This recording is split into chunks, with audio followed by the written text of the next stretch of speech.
म बालेन्द्र शाह नेपालको सार्वभौम सत्ता र राजकीय सत्ता नेपालको सार्वभौम सत्ता र राजकीय सत्ता नेपाली जनतामा निहित रहेको नेपाली जनतामा निहित रहेको नेपालको संविधान प्रति पूर्ण वफादार रही सत्यनिष्ठापूर्वक प्रतिज्ञा गर्दै ईश्वर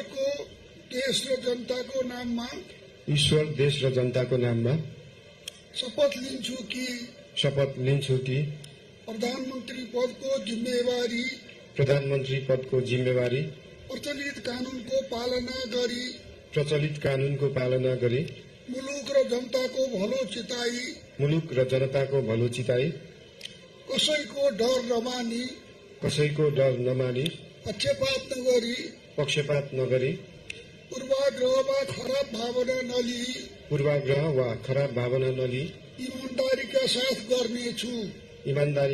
गर्नेछु र आफ्नो कर्तव्य पालनको सिलसिलामा आफूलाई जानकारीमा आएको कुरा म पदमा बहाल रहँदा वा नरहँदा जुनसुकै अवस्थामा पनि प्रचलित कानूनको पालना गर्दा बाहेक अरू अवस्थामा कुनै किसिमबाट पनि प्रकट वा संकेत गर्ने छैन। धन्यवाद। यसपछि नवनियुक्त सम्माननीय प्रधानमन्त्रीज्यूलाई आफ्नो आसनमा रही शपथ पत्रमा हस्ताक्षर गरिदिनु हुन अनुरोध गर्दछु।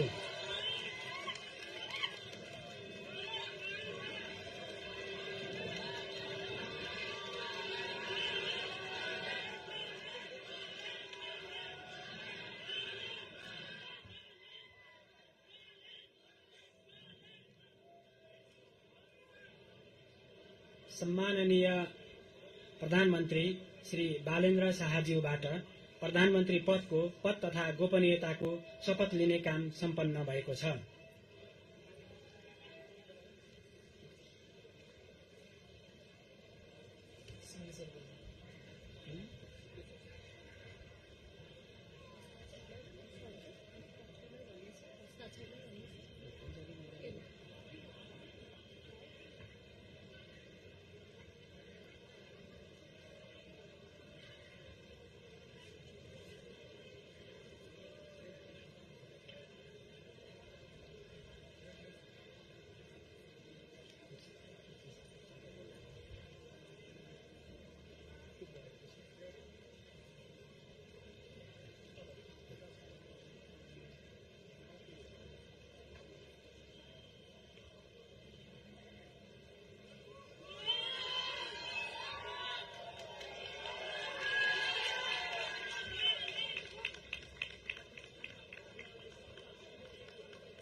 नवनियुक्त सम्माननीय प्रधानमन्त्रीज्यूलाई राष्ट्रपतिको कार्यालयको तर्फबाट हार्दिक बधाई तथा शुभकामना व्यक्त गर्दछौं। अब म नवनियुक्त सम्माननीय प्रधानमन्त्रीज्यूलाई सम्माननीय ज्यूहरू समक्ष बधाई तथा शुभकामना ग्रहण गर्नका लागि हार्दिक अनुरोध गर्दछु।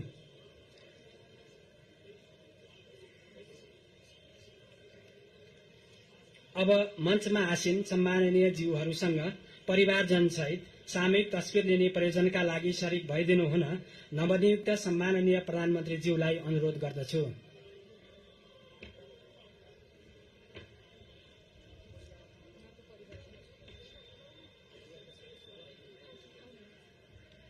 सम्माननीय प्रधानमन्त्रीज्यूको परिवारका सदस्यहरू मञ्चमा उपस्थित भइदिनु हुन अनुरोध गर्दछु।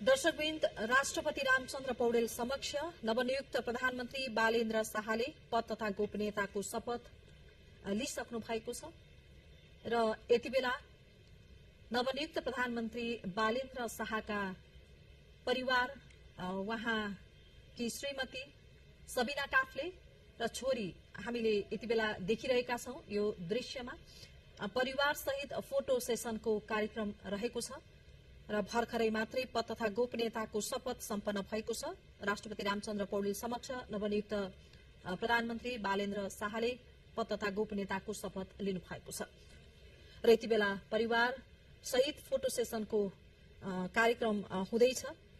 राष्ट्रपति कार्यालय शीतल निवासबाट हामीले यो प्रत्यक्ष प्रसारण यहाँहरू समक्ष देखाइरहेका छौं। राष्ट्रपति रामचन्द्र पौडेलले नेपालको संविधानको धारा 76 को उपधारा 1 बमोजिम प्रतिनिधि सभा सदस्य बालेन्द्र शाहलाई प्रधानमन्त्रीमा आजै मात्रै नियुक्त गर्नुभएको हो र अहिले भर्खरै उहाँलाई पद तथा गोपनीयताको शपथ पनि गराउनु भएको छ राष्ट्रपति पौडेलले। र नवनियुक्त प्रधानमन्त्री बालेन्द्र शाहले एउटा इतिहास कायम गर्नु भएको छ। लोकतन्त्र स्थापना पछिका 36 लाइक, शेयर, सब्सक्राइब र फलो।